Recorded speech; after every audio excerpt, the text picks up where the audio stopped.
Now let us understand one very important advantage of the per unit system. In a power system, we know that transformers connect different voltage levels. For example, a transformer may connect a generator voltage of 11 kilovolts to a transmission voltage of 220 kilovolts or 220 kilovolts to 33 kilovolts and so on. Normally, when we calculate impedance in ohms, the impedance changes from one side of the transformer to the other side according to the square of the turns ratio.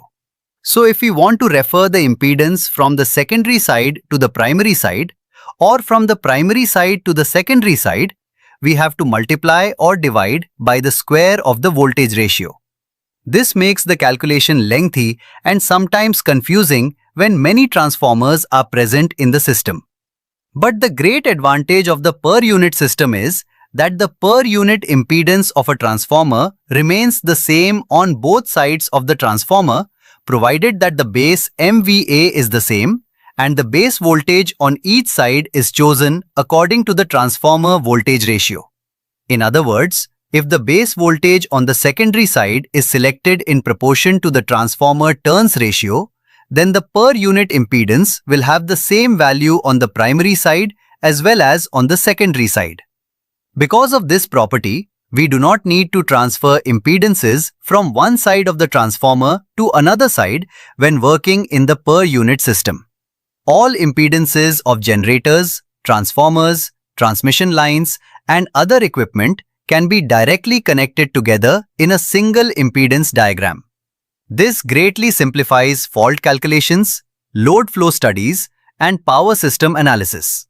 That is why the per unit system is universally used in power system studies, especially for short circuit calculations and fault level determination.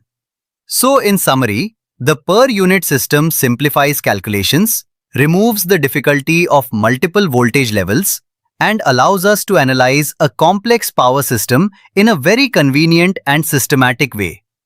Now let us consider that the primary rated voltage of a transformer is V subscript P. This voltage can be taken as the base voltage when we calculate the per unit impedance from the primary side. Similarly, the secondary rated voltage is V subscript S. So we can take V subscript S as the base voltage when calculating the per unit impedance from the secondary side. Now suppose ZPU1 represents the per unit impedance of the transformer based on the primary side.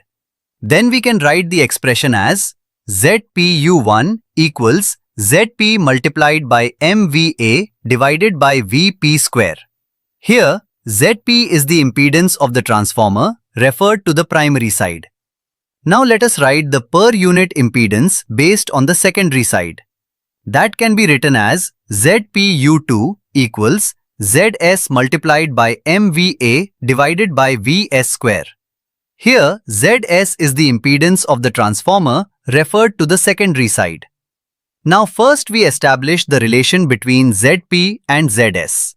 From transformer impedance transformation, we know that ZP equals ZS multiplied by VP square divided by VS square. Let us call this equation 1. Now again write the expression for ZPU1. That is, ZPU1 equals ZP multiplied by MVA divided by VP square. Now in place of ZP, we substitute the expression from equation 1.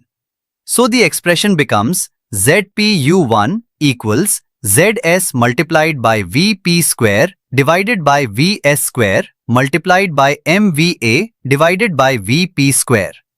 Now you can clearly see that VP square in the numerator and VP square in the denominator will cancel out.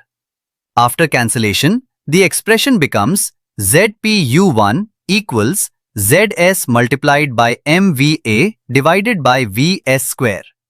But this expression is exactly the same as the expression of per unit impedance calculated from the secondary side.